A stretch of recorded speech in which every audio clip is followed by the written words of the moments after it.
Come back here and cut down what we want, and we just shoot what we want and eat what we want. We date who we want. Well, we do that, but that's why there's a big inbreeding problem down here. That's wrong. But look, I joke, but y'all, my sister's pretty hot. Yeah, that's wrong. The side all needs a little side. No, it ain't. It's wrong, but it feels so right. All these little trees here, these are cypress trees, and I'll tell you, they're actually young cypress trees. These are probably somewhere in the 50, 60-year-old range. Wow. And y'all say that's young for a tree. Yeah, cypress. Yeah, it is. About 60 years ago, they had a logging back here where they did all the cypress logging, and on the other side of these trees, back way in the back there, it's all cypress swamp. It goes for miles and miles and miles. And they called them virgin cypress because they were the first trees that we ever knew that were here. Untouched trees. They were related to sequoia trees. I said that earlier. The trees they cut down were about 150 feet tall and about as wide as this boat is long. And of course, they're very valuable. So they came by and just chopped them all down and logged them out of here. And now, of course, it's, you know, we did a bad thing. Not supposed to do that. So they're all protected. So we're left with the fresher growth. But now we got salt water coming in. But something really neat about them is they're all alive. They might look dead, but they're all alive.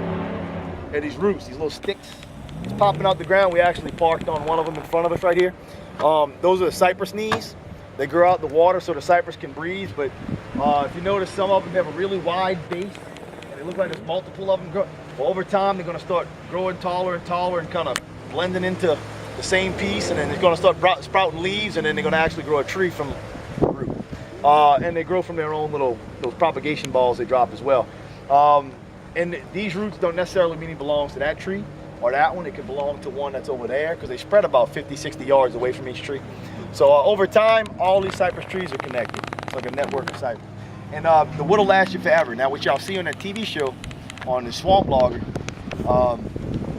we do get cypress out of here, but we can't cut them down. So we take out what we call the sinker cypress, the ones that have fallen over from the hurricane or been cut down before, and they sank to the bottom, they saturate it, and they get knocked into that, buried in that mud.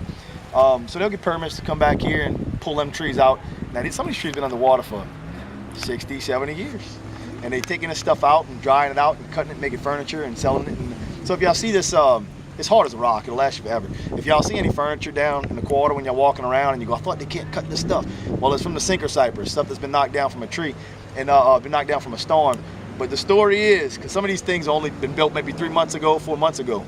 Some of that wood's well over 400 or 500 years old. So that's where the story's at. It's inside that, it's that wood. It's not what you see, it's the wood it's made from.